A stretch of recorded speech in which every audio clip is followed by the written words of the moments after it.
Marwadi university మంచి భవిష్యత్తు కోసం తెలుగు విద్యార్థులు ఇష్టపడే యూనివర్సిటీ. కాల్ 9059052378 9059052379. ఎస్ఎల్బిసి ప్రాజెక్టులో జరిగిన ప్రమాదాన్ని నివారించడంలో కానీ సహాయక చర్యలు చేపట్టడంలో ప్రభుత్వం దారుణంగా విఫలమైంది. దాదాపు ఇవాళటికి 5 రోజులు పూర్తవుతున్నప్పటికీ సహాయక చర్యలు కనీసం ప్రారంభం కాలేదు. అంటే వివిధ ఏజెన్సీల మధ్య సమన్వయాన్ని సాధించడంలో కూడా ప్రభుత్వం ఫెయిల్ అయిపోయింది. అటు కేంద్ర ప్రభుత్వ బృందాలు కావచ్చు, రాష్ట్ర ప్రభుత్వ బృందాలు కావచ్చు, ఏజెన్సీకి సంబంధించిన ప్రతినిధులు కావచ్చు, వీళ్ళ మధ్య ఎక్కడ సహాయక చర్యలు ప్రారంభించాలి, ఎలా ప్రారంభించాలి అనే విషయంలో రాష్ట్ర ప్రభుత్వం ఒక డైరెక్షన్ ఇవ్వడంలో కూడా పూర్తిగా ఫెయిల్ అయిందని చెప్పొచ్చు. మంత్రులు అక్కడికి వెళ్ళి హెలికాప్టర్లో టీవీలలో ఇంటర్వ్యూలు ఇవ్వడం మీద పోటీ పడుతున్నారు తప్ప సహాయక చర్యలను ముమ్మరం చేయడంలో పూర్తిగా ఫెయిల్ అయిపోయారు.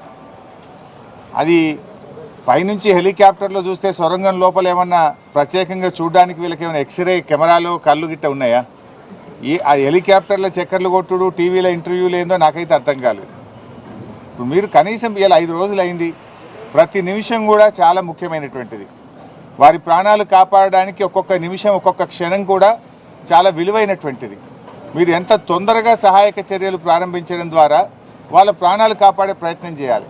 లోపల వాళ్ళకు ఆహారం లేదు, త్రాగునీరు లేదు, మరి వాళ్ళు ఎలా 5 రోజులు జీవించాలి? సో దాని మీద మీ శ్రద్ధ కరువైందేమో అనిపిస్తూ ఉంది. అసలు ఇప్పటి వరకు సహాయక చర్యల ప్రారంభమే కాలేదు. మక్కు తీయడం కానీ, ఆ టన్నల్ బోరింగ్ మిషన్ను తొలగించాలా, అది అడ్డంగా ఉన్నటువంటి పార్ట్స్ తొలగించాలా, ఆ మక్కుని ఎలా బయటకు తీయాలి, ఆ మక్కు తీస్తే మళ్ళీ తిరిగి పైనుంచి కొలాప్స్ అవుతుందా, ఒక అంచనాకు రాలేకపోతున్నారు, ఒక అవగాహనకు రాలేకపోతున్నారు. అంటే ప్రమాదం జరగడం దురదృష్టకరం. సరే, అది ఎలా జరిగింది, దాంట్లో ప్రభుత్వ వైఫల్యం ఉందా, తొందరపాటు ఉందా, జియాలజికల్ సర్వే ఆఫ్ ఇండియా అనుమతి ఇచ్చిందా లేదా, అనుమతిస్తే ఏం జాగ్రత్తలు చెప్పింది, ఆ జాగ్రత్తలు వీళ్ళు పాటించారా లేదా, అవన్నీ విషయాలు బయటకు రావాలి. కానీ ఇలా జరిగిన సంఘటన తర్వాత ప్రభుత్వ స్పందన చాలా బాధాకరంగా ఉంది. ముఖ్యమంత్రి ఏమో హెలికాప్టర్ వేసుకొని ఆయన ఎన్నికల ప్రచారానికి పోతున్నాడు.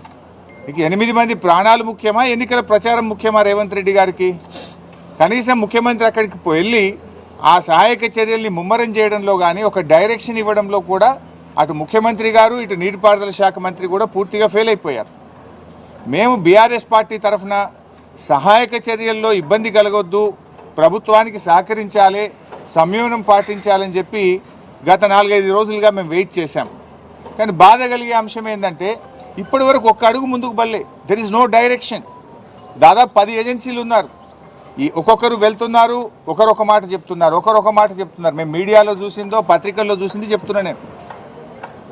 బీహార్ నుంచి ర్యాట్ వాళ్ళు వచ్చారన్నారు, ఎన్డీఆర్ఎఫ్ వచ్చిందని చెప్పినారు, లేకపోతే వేరియస్ టీమ్స్ వచ్చినాయి, నేవీ నుంచి వచ్చిందన్నారు, లేదా కాశ్మీర్ నుంచి ఏదో టీం వచ్చిందన్నారు, ఛత్తీస్గఢ్ నుంచి టీం వచ్చిందన్నారు, మన సింగరేణి నుంచి ఒక టీం వచ్చిందన్నారు.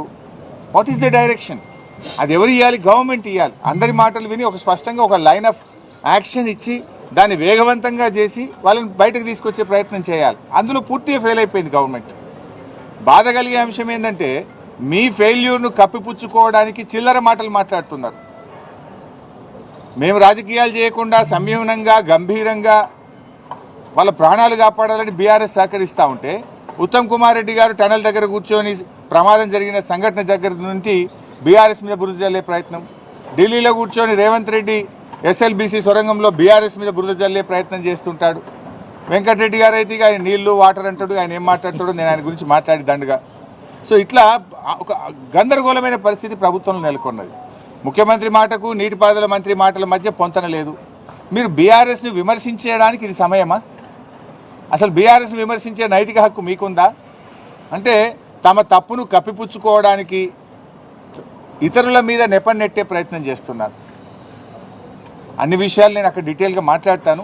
సో ఈరోజు మా మహబూబ్ నగర్ మరియు నల్గొండ జిల్లా మాజీ మంత్రివర్యులు, మాజీ శాసనసభ్యులు, శాసనమండలి సభ్యులు, పార్టీ సీనియర్ నాయకులు అందరం కలిసి అక్కడికి వెళ్ళి మరి ఎవరైతే బాధిత కుటుంబాలు ఉన్నాయో వారికి ఓదార్చడానికి, వారికి ధైర్యం చెప్పడానికి, మరి ప్రభుత్వ సహాయక చర్యలు నిజంగా ఎలా జరుగుతున్నాయో, కరెక్ట్గా చేస్తున్నారా లేదా, మాకుండే అనుభవాన్ని, మాకుండేటువంటి ఆలోచనలు కూడా వీలైతే త్వరితగతిన వేగవంతంగా సహాయక చర్యలు జరపడానికి మా యొక్క సూచనలు కూడా అందించాలనే ఉద్దేశంతో బీఆర్ఎస్ పార్టీ బృందం మేము అక్కడికి బయలుదేరి వెళ్తున్నాం.